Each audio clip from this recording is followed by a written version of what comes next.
hier is iets wat my bietjie omkrap. Die nuus het nou gekom dat gratis tersiêre onderwys nie vir almal gratis gaan wees nie en ook nie heeltemal gratis nie. Ja, ek dink baie mense het dit gesien kom. Dit is bietjie teleurstellend dat dit so moes gebeur. Jy weet, ek is een van daai mense wat as jy 'n belofte maak en hou jy daarby. En as jy nie seker is of jy die belofte kan nakom nie, dan sê jy vir die persoon, luister, ek is nie seker nie. So en dis ook vir my, ek meen ek gaan nou volgende jaar begin swat of dit nou gratis is of nie.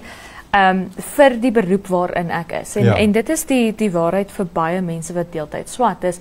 Jy swat vir dit wat jy besig is om reeds te doen, jy weet. So jy doen daai werk en dan swat jy deeltyds en dan nou natuurlik wanneer jy klaar geswat het, dan ploeg jy daai kennis weer terug in die beroep waarin jy is. En in Namibië is ons realiteit baie mense wanneer hulle klaar swat, veral wanneer hulle voltyds swat, hulle weet nie of hulle gaan werk kry nie. Ek was oor die afgelope naweek by 'n hoërskoolreunie waar ons gepraat het oor baie van die ander mense en daar was soveel mense wat een ding geswat het en hulle is nou in iets heeltemal anders. Ja, dis moet tog menslik. Ja, en dit gebeur en my ding is net jou deeltydse studente, nommer 1 is die minderheid van jou studente. Ja. So, wat is jou finansiële verpligting tot daardie studente nou eintlik in vergelyking tot jou voltydse studente? En tweedens, jou deeltydse studente is die studente wat eintlik gaan ekonomies bydra in dit wat hulle geswat het, jy weet. So ek sou verstaan as hulle nou sê, luister, ek weet vleeniers was 'n paar jaar gelede het ons baie gepraat oor vleeniers, wat ons te veel vleeniers het. Ek verstaan as ons daar begin en sê, luister, hierdie mark is versadig, ons kan nie nog mense, onderwysers is een van daai. Die mark is versadig, ons kan nie nog mense in daai mark bekostig nie, gaan swat liewer iets anders.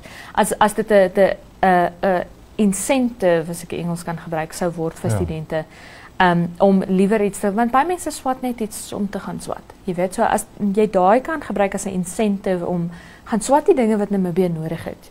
Jy weet, gaan swat die dinge wat oor 4-5 jaar gaan Namibië vir jou brood nodig hê. Jy weet, maar om nou net te sê, jou deeltydse studente, sorry ou, ek dink jou voordele as jy deeltydse studente befonds is baie groter omdat jy in vergelyking met jou finansiële koste daarvoor, omdat dit so min is, maar soos wat ek sê, hulle dra dan by tot hulle beroep in dit wat hulle geswat het. So ja, ek sien jy 'n sterk mening daar. En ons het seker almal